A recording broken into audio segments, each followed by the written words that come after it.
Primero, saludar la oportunidad de este debate que había venido siendo solicitado por la concejal Atiquigua.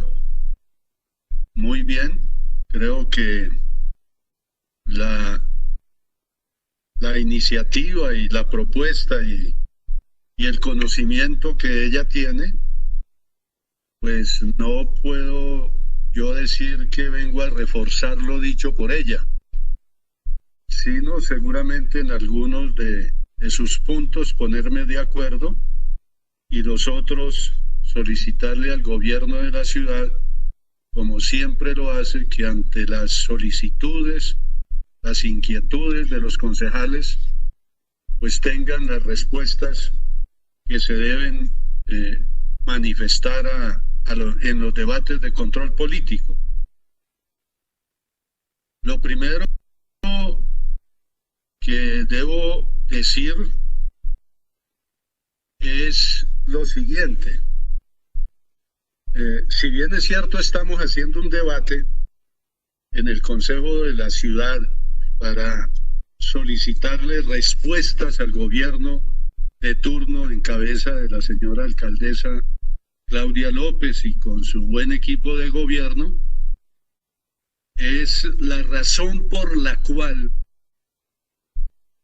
no solamente debe responder por la situación que viven las poblaciones indígenas problemáticas en la ciudad de Bogotá, las situaciones problemáticas que viven las poblaciones indígenas en la ciudad de Bogotá. La respuesta no solamente debe ser ofrecida por el gobierno capitalino, porque hay una causa, y la causa es la desatención que hay en los territorios de la geografía colombiana por la ausencia de políticas públicas en favor de estas poblaciones que deben ser implementadas y que deben ser respondidas por el gobierno nacional, el que sea, pero por el gobierno nacional y por las entidades territoriales. Es decir, aquí hay un conjunto de responsabilidades. Es decir, la población indígena, como otras poblaciones y otros sectores sociales desplazados en Bogotá, afros, las etnias, los campesinos, los jóvenes, las mujeres, etcétera, se encuentran acá no porque lo quieran estar, sino porque la guerra primero los desplazó, la guerra.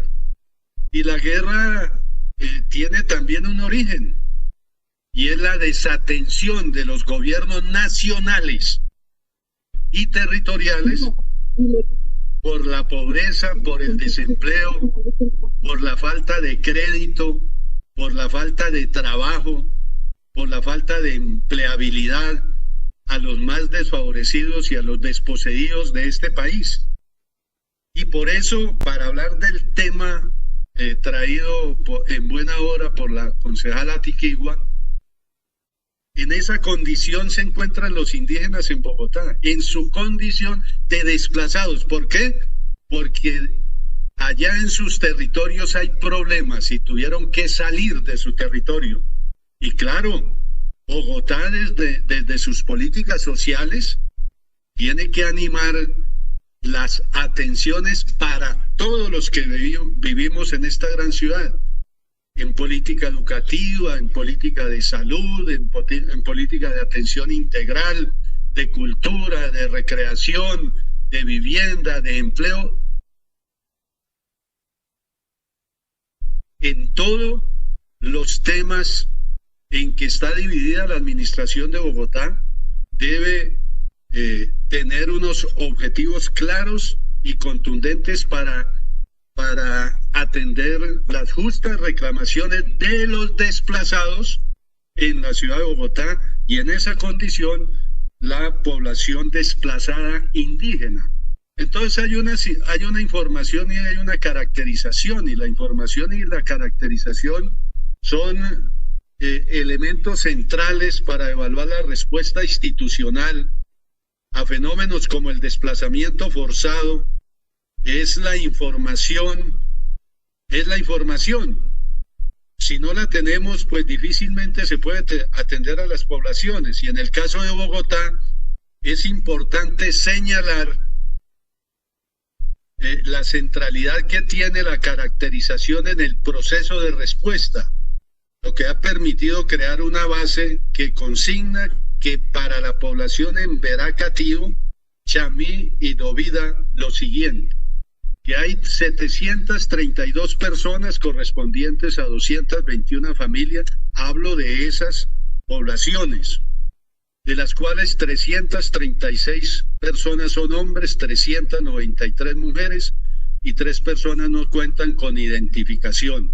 Es decir, más de la mitad de ese grupo poblacional indígena, de esos grupos poblacionales indígenas, son mujeres. Alrededor de la mitad de estas personas son niños, niñas y adolescentes. La mayoría tiene su residencia en las localidades de Ciudad Bolívar y San Cristóbal. En cuanto al municipio de procedencia, el municipio donde se generó el hecho victimizante, el 30.9% ocurrió en Bagadó, Chocó, y el 14.2% en Puerto Rico, Risaralda. La caracterización también permitió establecer que 206 personas ya habían hecho parte de procesos de retorno anteriores y nuevamente fueron desplazados. A mí me parece que ese fenómeno hay que mirarlo con mucha agudeza. ¿Sí? Unas familias que quieren retornar a sus territorios por diversas razones, o porque no se sienten bien atendidos en los sitios donde se encuentran en condición de desplazados, o porque seguramente pensaron que retornando tenían las condiciones que antes habían perdido, pero se encuentran con la misma condición y se vuelven en una condición de desplazados. Esa situación es de respuesta no solamente del distrito, sino de la nación. Porque quien retorna tiene que volverse a la ciudad capital.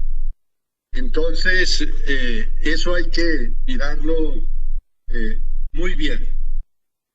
Lo otro es la articulación. El país, la primera de ellas es la dificultad en la articulación entre las entidades nacionales y locales.